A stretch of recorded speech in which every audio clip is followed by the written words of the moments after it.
बात आज की चैनल के कार्यक्रम आर पार में मैं सुरेंद्र चतुर्वेदी आपका स्वागत करता हूं। मित्रों, भाजपा को 25 में से 25 सीट्स लानी है तो नज़र के सनातनी चश्मे के साथ साथ जातीय समीकरण का धूप का चश्मा भी लगाना होगा। भूपेंद्र यादव को अलवर से उतारना हो तो बालकनाथ या किसी अन्य यादव को मंत्री बनाना होगा और यह बात बेहद जरूरी है। अयोध्या के राम मंदिर में भगवान राम की नई मूर्ति के प्राण प्रतिष्ठित होने से ऐसा वातावरण बना दिया गया कि एक बार को तो लगा कि पूरी 25 सीट भाजपा के खाते में जाने से कोई नहीं रोक सकता। मगर बहुत जल्दी ही जातिवाद ने राम जी की मोदी लहर को चुनौती देनी शुरू कर दी है। अब भी राम जी की माया को चुनावी हवा से जोड़ा जा रहा है, मगर हवा ने पलटी खाना शुरू कर दिया है। भाजपा समर्थकों के साथ सबसे बड़ी दिक्कत यह है कि वह अपने आगे किसी की सुनते ही नहीं। स्वास्थ्य चर्चा की जाए तो भी वह अपने सनातन को बीच में लाकर पूरे विषय को गुड़गोबर कर देते हैं। उनको यदि 25 में से 24 सीट्स मिलने की बात भी कही जाए तो वह इस बात पर सहमत नहीं होते। उनको लगता है कि भगवान राम भाजपा के ही चेहरे हैं। उनको आगे रखकर क्योंकि चुनाव लड़ा जा रहा है तो एक भी अन्य पार्टी का नेता चुनाव नहीं जीत सकता। अब उनको कौन समझाए कि कलयुगी राजनीति में मतदाता धर्म ध्वजा लेकर ही वोट नहीं देते। वोट अन्य मुद्दों और जातीय आधार पर भी लड़े जाते हैं, मिलते हैं। राजस्थान में परंपराओं से भी मतदाता प्रभावित हुए बिना नहीं रह सकते। पिछले विधानसभा चुनावों में भाजपा से 4 दिन पहले निकले कट्टर युवक डॉक्टर विकास चौधरी ने कांग्रेस से टिकट लेकर भाजपा के वर्तमान सांसद और सुपर धनपति भागीरथ चौधरी को जिस बुरी तरह से परास्त किया, क्या इससे भी यह बात समझ नहीं आती कि चुनाव में धर्म कभी कभी जातीय समीकरणों के सामने बौना हो जाता है। राजस्थान के जाट स्वभावतः कांग्रेस के साथ माने जाते हैं। यही वजह है कि सीकर, झुंझुनू, नागौर, गंगानगर सहित कई इलाकों में कांग्रेसी नेता चुनाव में भाजपा के साथ नहीं होते। राजपूत जाति स्वभावगत भाजपा के साथ रहती है।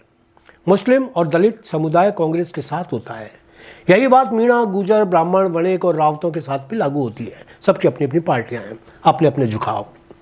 राजनीति में ऐसा नहीं कि अंत समय में या अन्य कारणों से हवा परिवर्तन नहीं होता है और बुरी तरह से होता है। आइए आपको अलवर लिए चलता हूं, जहां इन दिनों केंद्रीय मंत्री भूपेंद्र यादव के चुनाव मैदान में उतरने की चर्चा गर्म है। यादव बहुल इस क्षेत्र में यादव नेता ही प्राय जीतने का स्वप्न देखते हैं।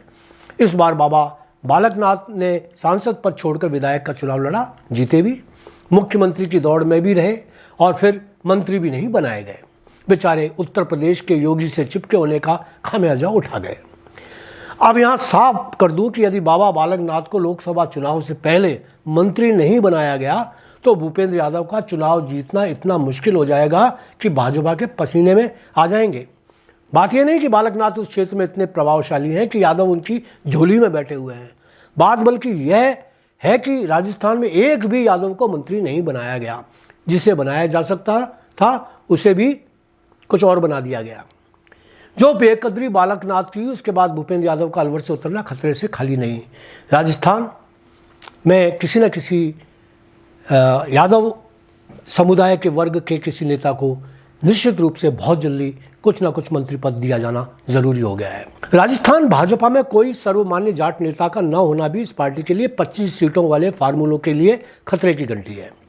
पूर्व अध्यक्ष डॉक्टर पूनिया की सर्वमान्यता तो आमेर में ही औंधी पड़ गई थी। सुभाष मेहरिया जैसे शानदार नेता को डोटासरा ने घर बैठा दिया। भाजपा शायद समझ गई होगी कि हनुमान बेनीवाल जैसे उधार के सिंदूर से जाट मतों में सेंध नहीं लगाई जा सकती। भाजपा ने नागौर में ज्योति मिर्धा पर प्रयोग कर अपनी स्थिति परख ली है। जहां तक गुजर मतदाताओं पर जादू चलाने वाले नेता का सवाल है, वह भी भाजपा के पास नहीं। कांग्रेस के अकेले सचिन पायलट उनकी गणित बिगाड़ देते हैं। ब्राह्मणों की बात की जाए तो यह बात जरूर संतोषजनक है कि यह वर्ग किसी तरह भाजपा ने साध रखा है। मुख्यमंत्री और भाजपा प्रदेश अध्यक्ष दोनों ही ब्राह्मण हैं। कांग्रेस के पास ऐसा कोई जादुई चेहरा नहीं। राज ऋषि रघु शर्मा हो सकते थे, मगर केकड़ी में उनकी जिस तरह मतदाताओं ने दुर्दशा की, उसके बाद उनका राजनीतिक कद अनुपयोगी मार्बल खान जैसा हो गया है। ब्राह्मण समुदाय उनको अपना नेता क्या साथी भी नहीं मानता। सुना है सांसद के चुनाव लड़ने के लिए उनकी गैस्ट्रिक ट्रबल फिर शुरू हो गई है। काट की आंधी को ब्राह्मणों ने एक बार बहुमत के साथ आगे बढ़ा दिया था, मगर चुनाव जीतने के बाद ब्राह्मणों के साथ रहा उनका व्यवहार जग जाहिर है। मित्रों, भाजपा को यदि वास्तव में 25 में से 25 सीट्स ही लानी है तो उनको सनातनी नज़र के चश्मे के साथ साथ धूप का जातीय चश्मा भी लगाना होगा। यदि ऐसा नहीं किया गया तो गलतफहमी या अतिरिक्त उत्साह उनको 20 तक भी पहुंचा सकता है। आज इतना ही, धन्यवाद।